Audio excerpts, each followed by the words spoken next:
বাঁশখালীর বন্যায় নিঃস্বদের পাশে চট্টগ্রাম বিশ্ববিদ্যালয়ের ছাত্রদল। কাতারিয়া বড়থলি গ্রামে ত্রাণ বিতরণ। আনিসুর রহমানের প্রতিবেদনে দেখুন বিস্তারিত। চট্টগ্রামের বাঁশখালীতে সাম্প্রতিক বন্যায় সর্বস্ব হারিয়ে মানবেতর জীবনযাপন করছেন ক্ষতিগ্রস্তরা। প্রকৃতির রোদ্দুরসে বসতভিটা ও ঘরবাড়ি হারিয়ে খোলা আকাশের নিচে দিন কাটাচ্ছে উপজেলার কাতারিয়া ইউনিয়নের ৮ নম্বর ওয়ার্ডের অনেক পরিবার। এমন চরম দুর্ভোগে মুহূর্তে অসহায় মানুষের পাশে দাঁড়িয়েছেন চট্টগ্রাম বিশ্ববিদ্যালয় ছাত্রদল। গতকাল 13 জুলাই সোমবার বিকেলে কাতারিয়া ইউনিয়নের বড়তলী গ্রামে বন্যায় ক্ষতিগ্রস্ত প্রায় 100 পরিবারের মাঝে ত্রাণ বিতরণ সামগ্রী বিতরণ করেন চট্টগ্রাম বিশ্ববিদ্যালয় ছাত্রদলের যুগ্ম সাধারণ সম্পাদক জালালউদ্দিন সিদ্দিকী। উপজেলার বড়তলী এলাকায় গিয়ে দেখা যায় এক হৃদয় বিদারক দৃশ্য। বন্যার তীব্র তোড়ে অনেক পরিবার ঘরবাড়ি ধসে পড়েছে। যোগাযোগ ব্যবস্থা বিচ্ছিন্ন হয়ে সড়ক ও বসতভিটা এখন ধ্বংসস্তূপে পরিণত হয়েছে।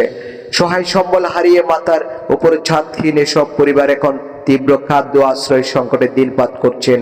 গড়হীন পরিবারগুলোর দিকে তাকা এখন কঠিন চ্যালেঞ্জ হয়ে দাঁড়িয়েছে। তাদের ত্রাণ বিতরণকালে চট্টগ্রাম বিশ্ববিদ্যালয়ের ছাত্রদলের যুগ্ম সাধারণ সম্পাদক জালাল সিদ্দিকী বলেন, বিএনপির ভারপ্রাপ্ত চেয়ারম্যান ও ছাত্রদলের সাংগঠনিক অভিভাবক জনাব তারেক রহমানের সুনির্দিষ্ট নির্দেশনায় আমরা এই মানবিক উদ্যোগ গ্রহণ করেছি।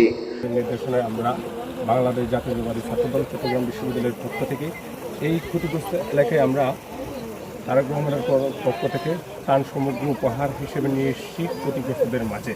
আমরা এখানে যে অবস্থাটা দেখতে পেলাম খুবই একটা খারাপ অবস্থা। স্থানীয়দের লোকজনের এখনও অনেকের ঘরবাড়ি পানির নিচে তলিয়ে অবস্থায় আছে।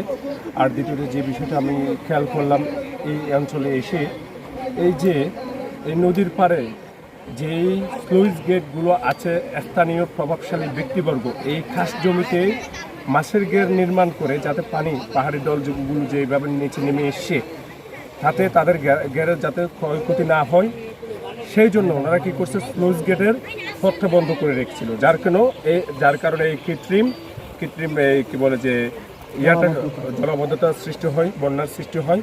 তবে আমি সরকারের কাছে আহ্বান জানাবো, বিশেষ করে পানি সম্পদ মন্ত্রণালয়ের কাছে আহ্বান জানাবো, এই যে ওনারা যাতে তত্ত্বাবধান করে সারা দেশের নদীগুলোর মুখগুলোতে যে স্লুইস গেটগুলো রয়েছে তা যত ঠিকঠাকভাবে পর্যবেক্ষণ এবং রক্ষণাবেক্ষণ করে। পাশাপাশি যেসব অঞ্চলে স্লুইস গেট নির্মাণের প্রয়োজনীয়তা আছে সেসব অঞ্চলে যাতে নতুন করে স্লুইস গেট নির্মাণ করে, যাতে করে ভবিষ্যতে কোনো বন্যা পরিস্থিতি যাতে তৈরি না। বন্যা কবলিত এলাকায় অসহায় মানুষের পাশে দাঁড়ানো আমাদের নৈতিক দায়িত্ব। আমরা ক্ষতিগ্রস্তদের পাশে আছি এবং সামর্থ্য অনুযায়ী তাদের কষ্ট লাঘবের জন্য কাজ করে যাচ্ছি। স্থানীয় বাসিন্দারা জানান, দ্রুত ক্ষতিগ্রস্ত পরিবারগুলোকে পুনর্বাসনের আওতায় আনা না হলে তাদের জীবনযাত্রা ভয়াবহ বিপর্যয়ের মুখে পড়বে। ত্রাণ সহায়তা পেয়ে পরিবারগুলো কিছুটা স্বস্তি প্রকাশ করলেও তাদের পুনর্বাসনে সরকারি ও বিত্তবানদের আরও জোরালো সহায়তার আহ্বান জানিয়েছেন স্থানীয়রা। ত্রাণ বিতরণের কার্যক্রম চট্টগ্রাম বিশ্ববিদ্যালয় ছাত্রদলের অন্যান্য নেতাকর্মী এবং স্থানীয় গণ্যমান্য ব্যক্তিবর্গ উপস্থিত ছিলেন।